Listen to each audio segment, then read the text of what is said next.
I'm going to go on my page and see what's going on there.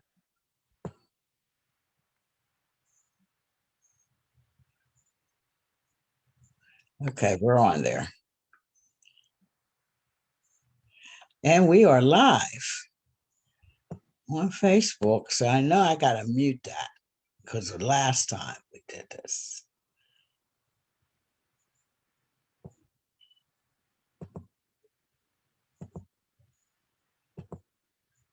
So I know I got to mute that because the last.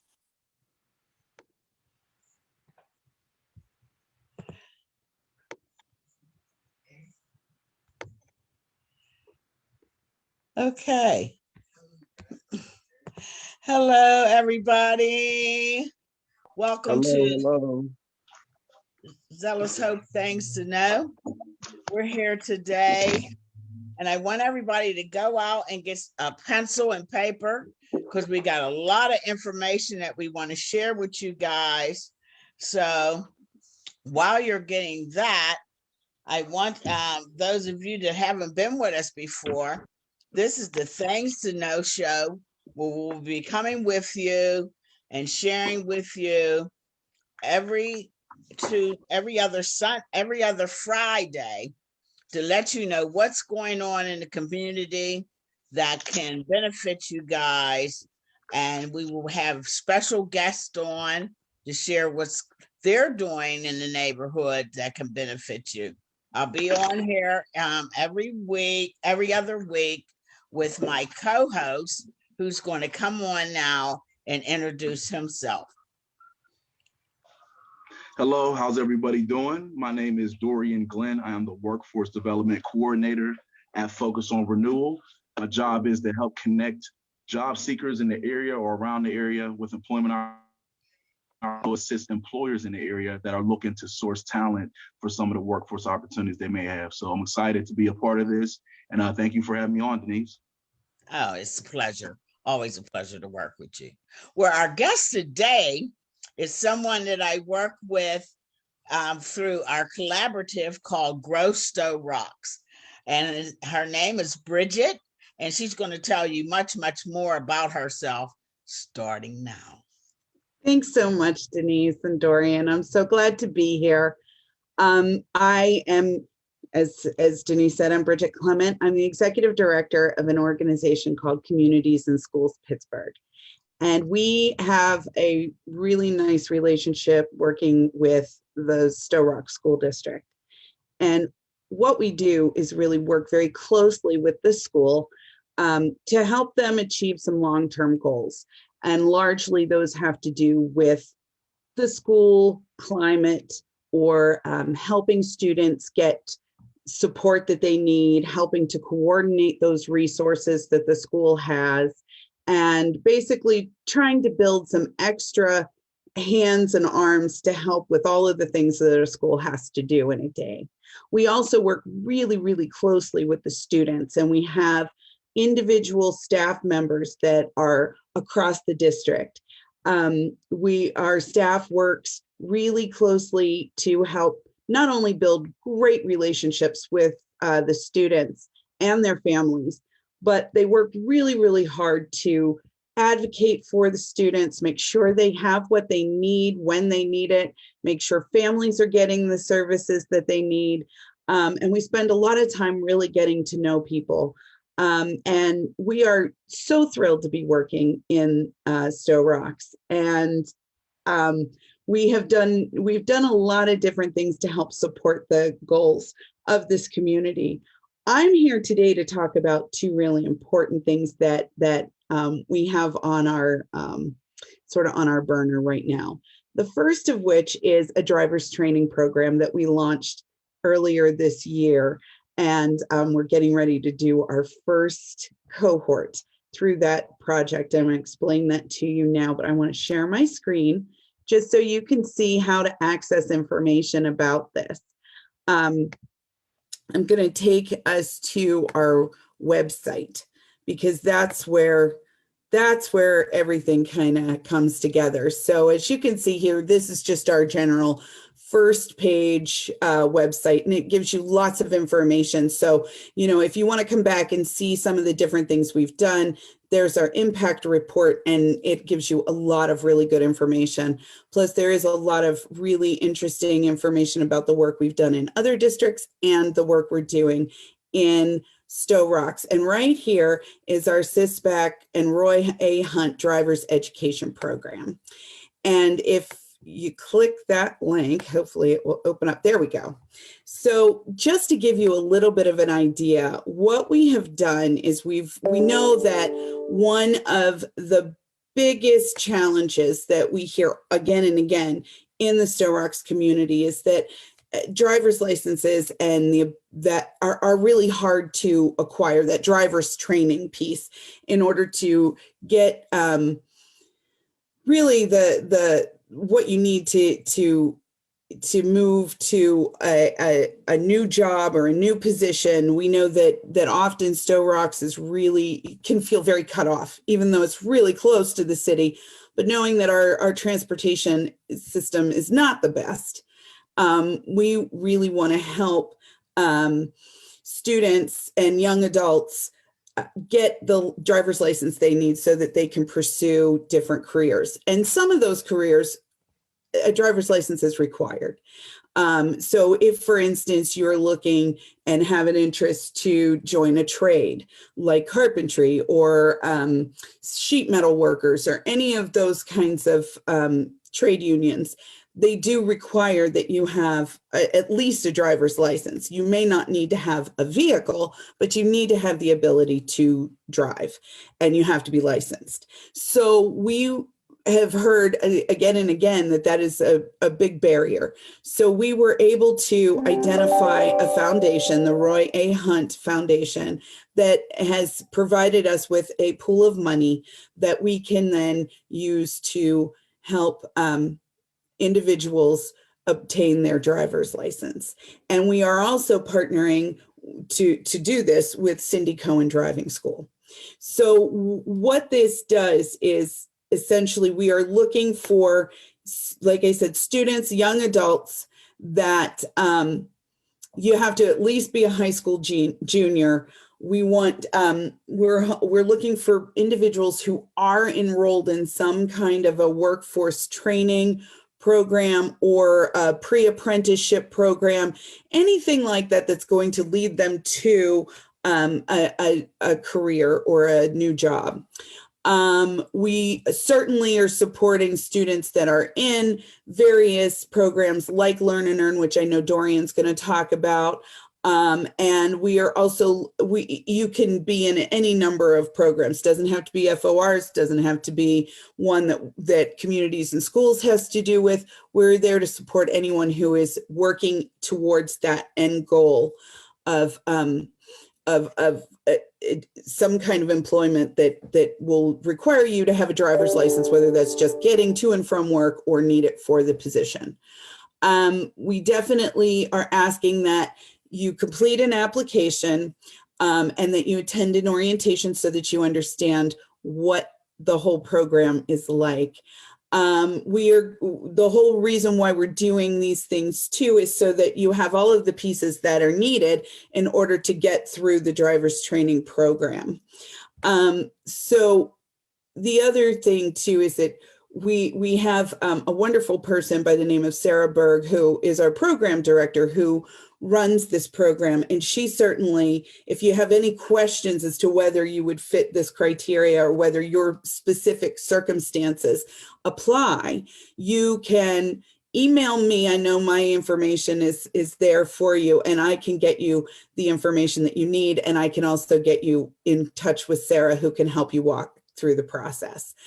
We did have our first we've had our first few orientations, and our application for the first cohort did end on March 19th. However, we have another summer cohort that will begin on July 13th, and the applications are due on June 25th.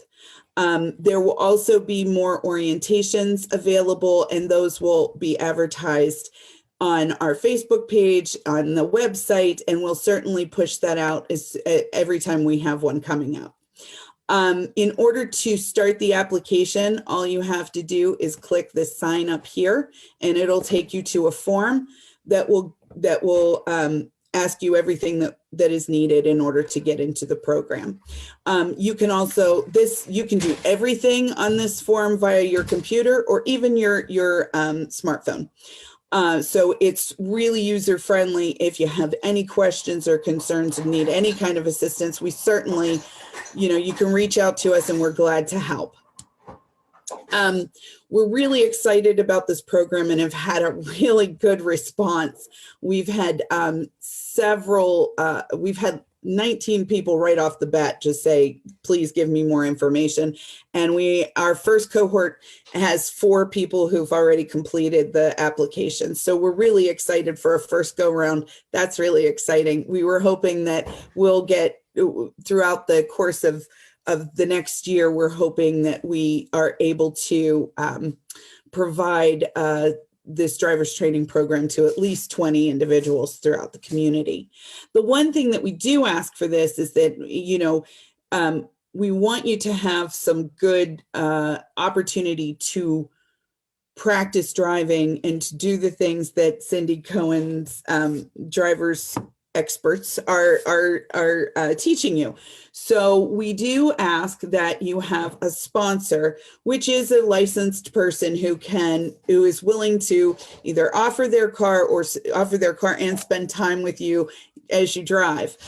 Those sponsors through this program will be compensated for that. So we have a stipend for those individuals that is, I believe, $350. So it is while it is a commitment, it is one that we want to compensate for because we understand that everybody's time is precious, and we want to make sure that we get people who are interested and can really support these young adults who are trying to get their license.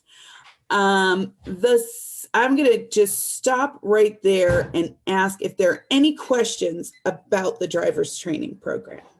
Bridget, I have one question. Sure. Well, 2 questions real quick. So when does the first cohort start, and is there a cutoff time where applicants have to register by? Yes. So let me go back. So our first cohort is starting on April 13th, and it'll go April 13th to May 29th. And our cutoff for applications just closed on March 19th. I do believe we had at least 1 or 2 candidates from FOR. And then our next cohort will begin on July 13th with the application cutoff of June 25th. And then we'll have another one in October in the fall. So I have an applicant that they were filling out the application last weekend, and they got confused on the sponsorship section. Okay. And I didn't know how to explain that to them. But they're still very much interested. Is it too late for them to get in, being that it's the 19th, or do they still have a chance? Because they already submitted an initial application. I believe they just didn't complete the application. Yeah, you know what, Dorian, we can absolutely talk about that. And I will, if you would reach out to Sarah, she can, because she's running all of that, and I know you know her, so that's fairly easy to do. If you tell her who it is, I'm sure she'll be able to help you get through that and help that individual get into this cohort. Okay, cool. Because we do have space, and today is the 19th, so we can always have. There's always a little wiggle room. Cool. And well, you kind of answered my second question. It was about the sponsorship section, and that's just basically somebody who's willing to spend time and or have their vehicle available so that the applicant can practice on their own time, correct? Yes.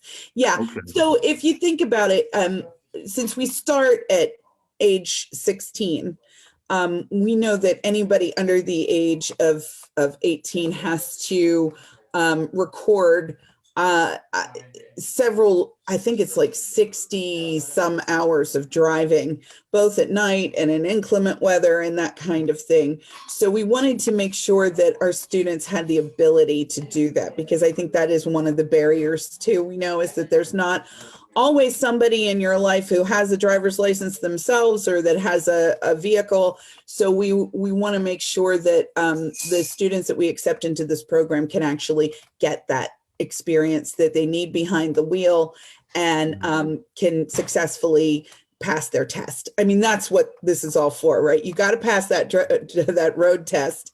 You got to parallel park, and certainly the more you practice that, the better you get at it. Absolutely. I know I'm somebody, it took me 3 times to pass my test, so I know. And some people, you know, sometimes they might have issues with just taking tests. They might have all the answers, but when test day comes, it just frees up. So That's it's just right. getting that person to overcome that challenge that comes with that and be comfortable with their skills. You know it. Just go out there and knock it out the park. So That's you know, right. it's very, very valuable thing right there. Do you have any additional information for sponsors that I would be able to pass out to people? I think people. You know what? I think that we may have some. We do have some brochures that we've created for the program. So our Learn to Drive. So that is something that does explain the driving sponsor. It's just one quick little bullet, but I think it gives you the idea that it's like a family or friend who has a valid PA driver's license and vehicle in good operating condition, who can provide students with the 65 hours of driving experience, and they'll receive $350 for that, for providing that. And I can always make sure, Dorian, if you don't have these, we can get you more of them. Same thing for you, Denise, too, if you need to have these to pass out. Do you have an electronic version, like a PDF file of that? Yeah, we do, and I'll have that. I'm sure we can send that to you quickly. Yes, send it, and I can print some copies up here in the CRC. Yeah. Yeah. Thank you, Bridget. All right. Are there any other questions about the driver's training? Because if not, there's one other thing I wanted to touch on real quick. Okay. Okay. The last thing I wanted to talk about, and I'm going to stop sharing my screen because I don't really have anything to show with this, but we have been so Communities and Schools is working closely with the school and the police departments of both Stowe and McKeesport to create an opportunity to have a community conversation around the violence that does unfortunately happen throughout McKees Rocks. And what this is we're calling it the Stowe Rocks Stop the Violence. It is an effort to really bring attention to the gun violence. We know there's been a lot of gun violence within the first part of this year. And so we're trying to engage the community in a conversation. One, we want to hear how violence has impacted your life, what it's like. What has your experience been, and what are your thoughts about how we can work together to solve this problem? We definitely are scheduling opportunities for this to happen. We're going to have our community conversation is scheduled for April 7th. That's a Wednesday. It's at 6 p.m. and it'll be held at the same time in 2 ways. One will be at the high school, and we will be able to have a number of people join us in person. But if you're uncomfortable in joining us in person, we will also be broadcasting the event as it happens on Facebook. So that way you'll be able to participate, but you won't have to be in person to do so. We will have both police chiefs from Stowe and McKees Rocks. We will have district leadership from Stowe Rocks School District. We will have other community leaders in the audience, really to hear what the community has to say. That is what we're putting this on for, is to get as much good input from all of you so that we can solve this problem and really figure out how to stop this violence that continues to happen. I know one of the things we hear all the time from parents and students is that there is a lot of concern when they have to walk to and from school every day. And we want to work as a community to figure out how best to make that not an issue anymore. So we need everybody's voice, and I hope that you will again be sharing this information out. And I hope that you'll join us and you'll bring your voice and you'll tell us what your thoughts and ideas are. And we look forward to that opportunity. I heard you say that the community leaders would be there. So how are you hearing the voice from the everyday community? Oh, they're just there to listen.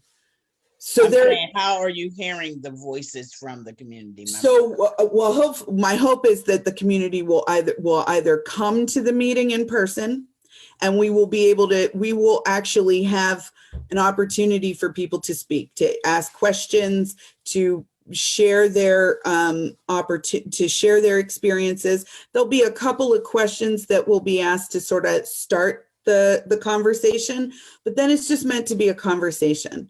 And we really want to hear, the community leaders aren't there to answer. They're not there to talk. They're there to listen. And that's, okay. Yeah, this is a listening thing. So and the people who participate via Facebook will be able to ask their questions in real time. We'll have somebody right there being able to put those questions out or their comments out in that moment so that we can get as much feedback and as many ideas as we can. Our hope is that this will be a long-term effort throughout, obviously, however long it takes to get everybody involved and to really find the solutions that we need to this ongoing problem. Awesome. Awesome. Thank you. All right. Well, it was really nice having you here, Bridget. You gave some awesome information. I hope people really take advantage of this opportunity to get this driving program out and this information shared. We really, really, really, really want you to share this with on your page so that people that aren't listening right now can hear this later. Because one of the biggest barriers to employment is they want to know, do you have a driver's license? Mm-hmm. And they may not even want you to drive. Right. You know, but that's a criteria on a lot of applications. And so please share this information. This is a great opportunity. So please get it out there to everyone. Thank you once again. I know you're busy, so we won't hold you, but thank you for coming. Thanks so much. I really enjoyed being here, and have a great day. You too. You too, Bridget. Bye. Okay, so next up, we have something else that is going on right now. Learn to Earn, the summer program where youths up to the age of 21 can get employed. And what great news it is to know that my co-host is doing the applications. So he's going to take these quick 5 minutes to share with you what you need to have to get in touch with him so that you can sign your kids up, or you can sign up to get the ball rolling so that you can get signed up for this awesome opportunity of employment. Go take it away, Tori. Yes, and thanks, Denise. And as she was saying, if you need assistance, we are one of the application support centers at Focus on Renewal. We're one of the ones for the Stowe Rocks area. And to get application assistance, all you have to do is reach out to me at 412-331-1685, extension 231. Again, can you see my screen, Denise? Yeah, I see it. All right. And again, that number is 412-331-1685, extension 231. Or you can just shoot me an email at dglenn@forstowrocks.org. Again, that's dglenn@forstowrocks.org. And really, I'm always excited around this time of the year because I remember being a youngin myself and just, wanting to make a little bit of money, right? I didn't want to be in my mom's pockets. She was trying the best that she can, raising 3 boys, but sometimes it just wasn't enough to get the things we wanted, right? So I always couldn't wait until the summer came and I can go out there and make some money, put a little bit of money in my pocket. And I'm excited to be a part of that same opportunity to be able to help the next generation of youth to come on, learn how to work, learn important skills that they can transition into a career pathway for themselves in the future. So to get started, reach out to me. But before you get started, there are a couple documents that you need to have in order to complete your application. These are called eligibility documents, and we'll go over it real quick. And these as part of the application process, it requires that applicants upload various types of proof. Please review the information about these categories below. Links are provided when available to assist with obtaining these documents. So the 5 categories that you need to have proof for are proof of address, proof of income, proof of age, proof of citizenship, U.S. status, and proof of your social security number, okay? So the first one, proof of address. Proof of address is used to confirm that the applicant does live within Allegheny County. Anyone living outside this area is not eligible to participate.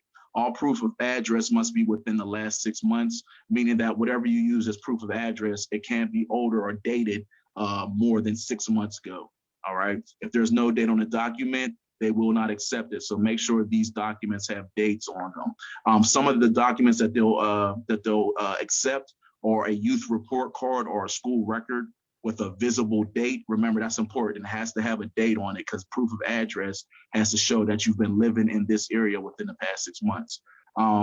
Youth or parent utility bill, like a light bill, gas bill, Xfinity bill, whatever, a phone bill, as long as it has the address and a date on that document. A youth or parent guardian public welfare printout, like a DPW printout issued within the last 6 months.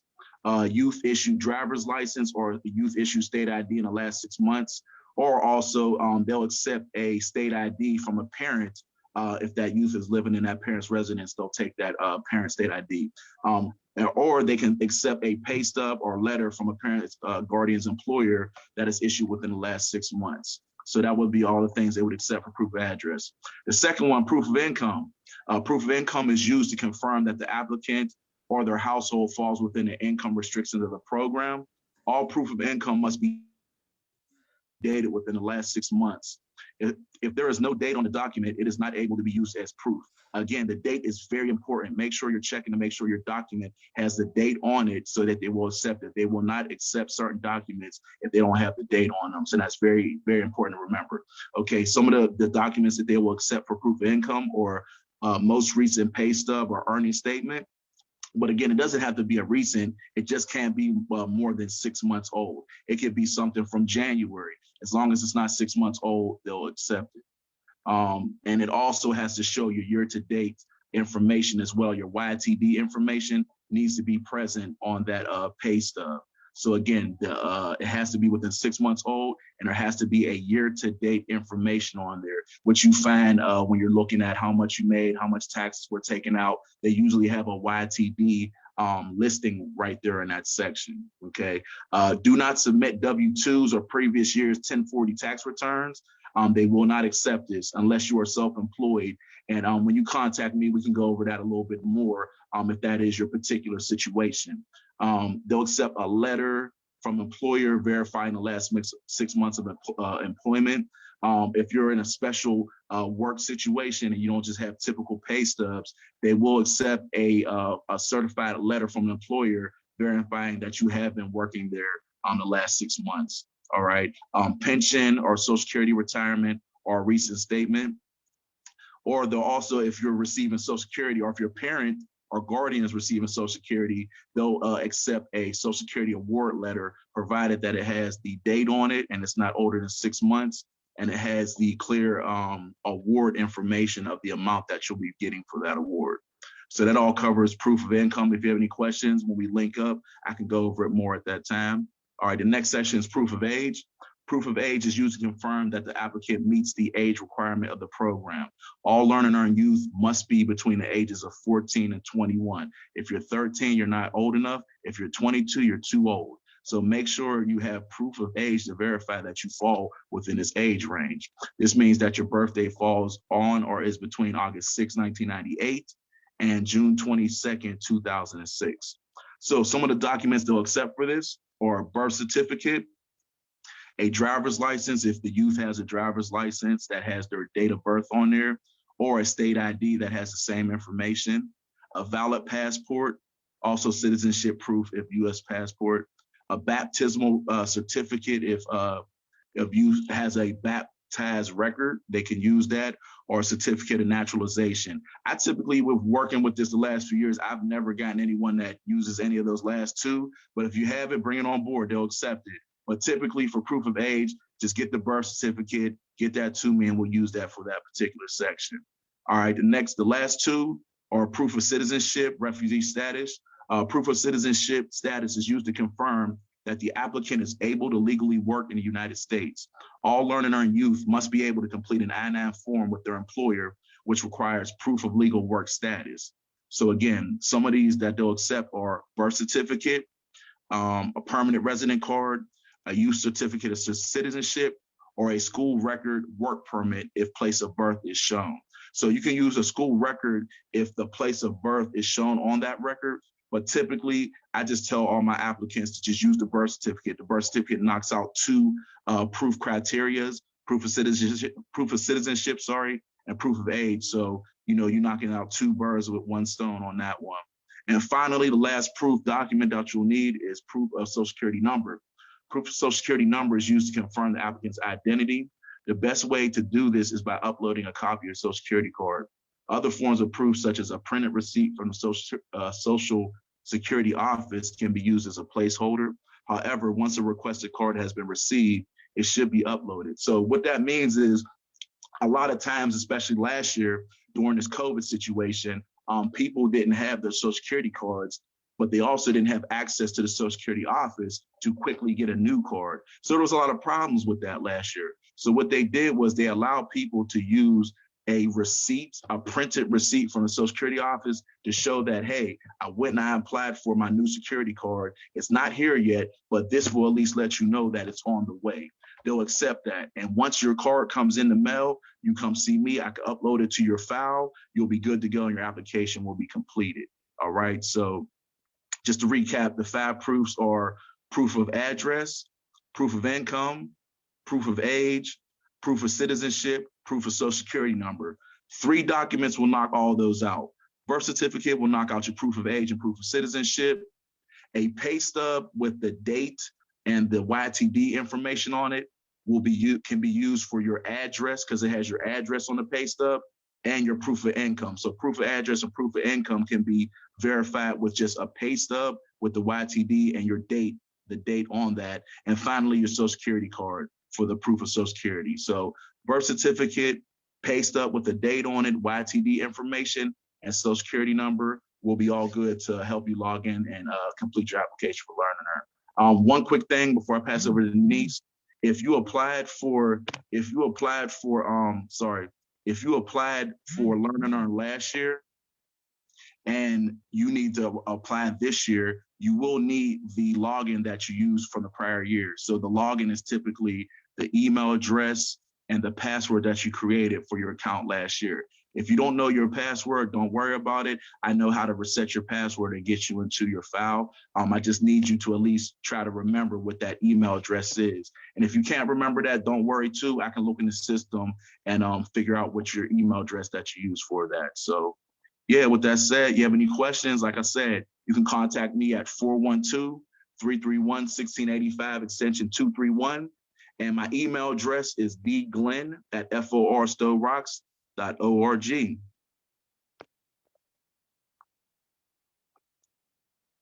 All right. Any questions, please feel free to shoot me an email or you can give me a call.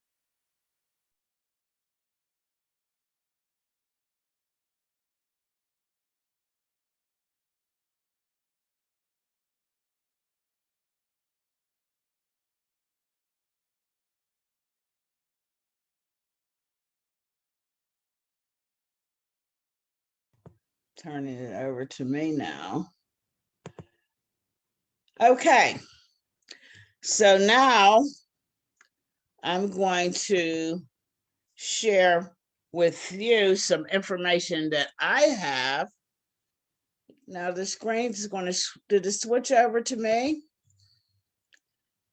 It's on you now, Denise. Okay, awesome. Okay, so we have a lot of good information. I hope you went and got your pencils and papers like I asked you in the beginning of this. But if you didn't, you can always replay this this video again and just write all this information down. But I've got some things I'm going to share with you guys. And as soon as I remember how to share my screen, I have to share my screen with you guys. And where am I sharing? Share screen. And what do I want to share here? I want to share my screen. I want to share my Google screen. Oh, why did I forget how to do this? You hit that present at the bottom. The present at the bottom right hand. Share. Here we go. Oh, I got so much stuff open up here. Okay, so first thing I want to share with you is that we are doing a drive here in McKees Rocks to register 100 people so that we can start a NAACP chapter right here in McKees Rocks. So if you are interested in becoming a member of the NAACP, which is a civil rights organization that has been around for over 100 years, then we are asking you to contact either the FOR Center at 412-331-1685, or you can contact the Zealous Hope Project at 412-722-6611 to get your application filled out. We are waiving the fee for up to 83 participants that are unable to pay for that $30 fee. And we are giving incentives out for some of you that are applying for this application. So please get in touch with us, because this is the time to get an organization as powerful as the NAACP behind us, because there is an attack going out all over the country against our civil rights. There are right now 400 plus legislative bills attacking our rights to vote. I mean, they are going so far as to say that it's illegal to give people water that are standing in line to vote. So we really got to step it up. So please, if you're interested in becoming part of the NAACP chapter we're starting here in McKees Rocks, then please give us a call. This is the flyer. I'll post this flyer also on our page. And this is open to everyone. There's a misconception that you can't join the NAACP unless you're Black. No, civil rights affects everyone. Black, white, Asian, young, old. That's true. Subcategories that is environmental, social. It affects our justice. It affects our housing. It affects all areas of our lives. So please Google it. Find out what the NAACP is and what it's about and how you can get involved.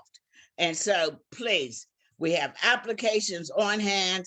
We'll be at different events so that you can participate in these events and be a part of these things.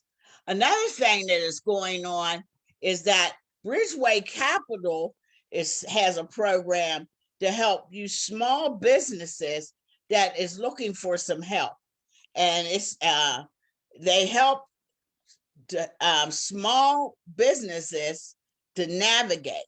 So you could go to bridgewaycapital.org/entrepreneurship-hub. So check that out. It's bridgewaycapital.org/entrepreneurship-hub. So I want you to check that out. It says, when it comes to building a successful business, there are often more unknowns than knowns. And what they're willing to do is help these small businesses get on track and get some vital information that they may need to help them to build capacity. So please check that website out. And also, another good thing that's going on is, of course, the Zealous Hope Project, my favorite, of which I'm the director of. And we are open for business.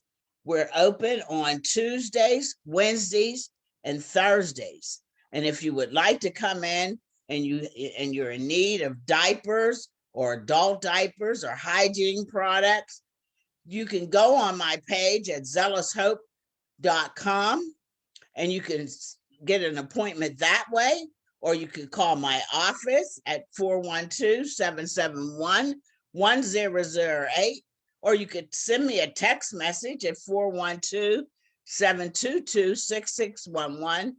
And maybe you have just some basic needs that you need to be met, or maybe you just need to have someone to talk to about your situation to find out where resources are that you can get connected to. Whatever the case, we're here to help you. I hope you enjoyed our show today. We'll be back again in 2 weeks with another awesome guest. Thank you for tuning in, and we'll be back with you soon. Thanks, everybody. Day. Happy Friday. Happy Friday. All right.